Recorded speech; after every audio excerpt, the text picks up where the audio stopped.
Hey, chapter 2, mango. Um, First thing, easiest way to tell whether a mango is ripe, you want something pretty soft. Maybe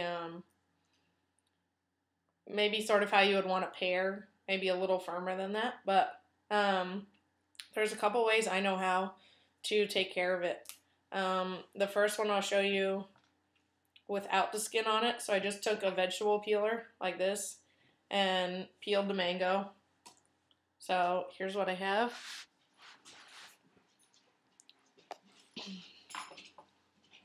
And basically the pit of it is oval shaped almost. So you have to cut not right down the middle, sort of a little to the side of the middle. And if you run into it, just try to go around it a little bit and cut off the biggest chunk you can. Once you have it in a chunk, you can work your way around the pit on the other sides. And again, just cut down until you feel it, and then you can kind of cut around it. And then you'll be left with the pit and probably a little bit of fruit around it. You can just, nibble on it or whatever you want to do. I don't really care. But just try to get as much as you can of the fruit off of it. And you're left with something about like this. There's probably a little more on here that I can get. And then what you have, I have a big piece here. Sorry, there's some glare. A big piece here and some of these other small pieces. You can probably just leave these depending on how you want to eat them. I'm actually in the process of making a salsa with some of the pineapple we cut the other day. And mango and pineapple work really well together in that. So you can dice this up if you want to use it for something like that as it is. So just cut it across here. And then you basically always just want to cut it into long strips about the same width. And then you can turn it sideways and dice it up from there into small cubes. Something you'd be able to eat in a salsa. So I have those cubes, and go ahead and throw those into my bowl. I'll show you what else I put in there also. Now, the other way you can do it is sort of the same idea. You're going to be cutting along the pit. And so again, stand your mango up. Take your knife, start cutting down until you run into that. Then just work around it. And you have sort of a bowl with the skin on the outside. And obviously you don't want to eat it with the skin. What you can do is sort of like an avocado, if you've ever done that with an avocado, is you score it on the inside. So whatever size chunks you want. I'm going to put this into the salsa as well. So a pretty small cube is what I'm looking for. Just score it along this way. But this is really good for fruit salad and stuff also if you want to do that. And then score it lengthwise. And I'm just using a smaller knife here. It's a little bit easier to handle. And then what you want to do is just take a spoon. This will do. So you take a spoon like this, and you just scoop along the peel, and it'll come out in a nice fine dice like that.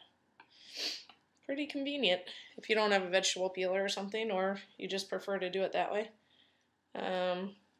So just continue to scoop it out there with the spoon. I'm sure a grapefruit spoon would work well with that too. You guys probably have a multitude of those down there. Alright, so basically what I put in the salsa was some of that pineapple we cut up. Hold on one second, let me clear my board.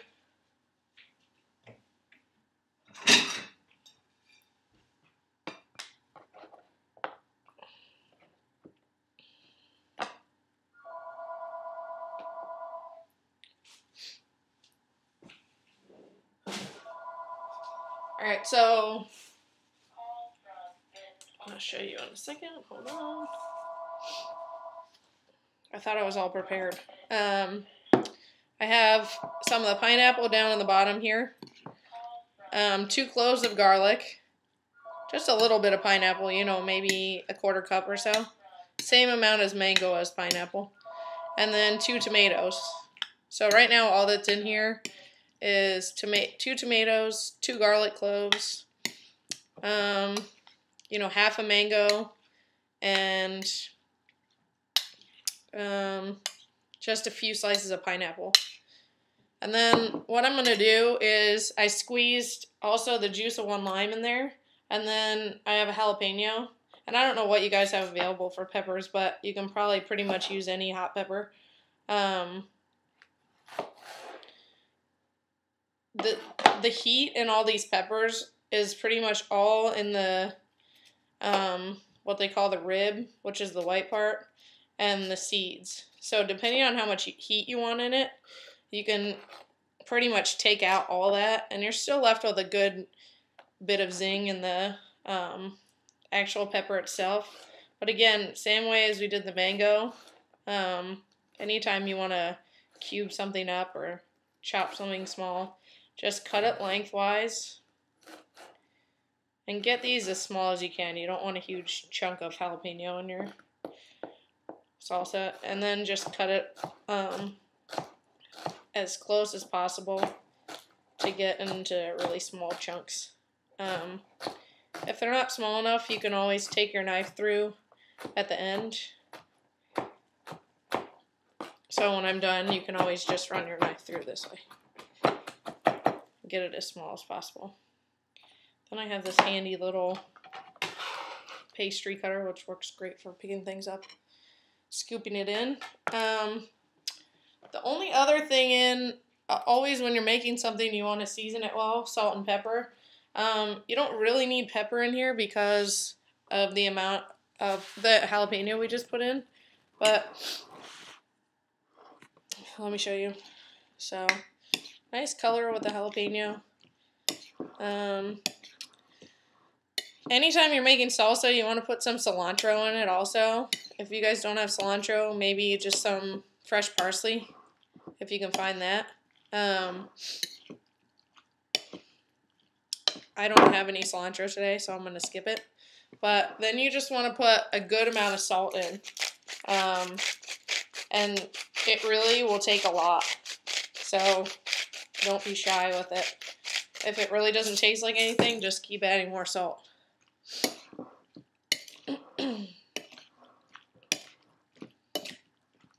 So that's it.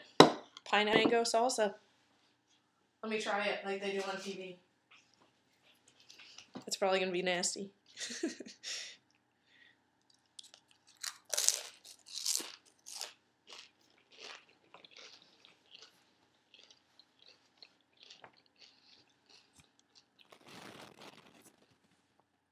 Really good. Seasoned well. Good sweetness from the fruit. Go ahead and give it a try. Comment on this video. Let me know what fruit is next. Alright, peace out.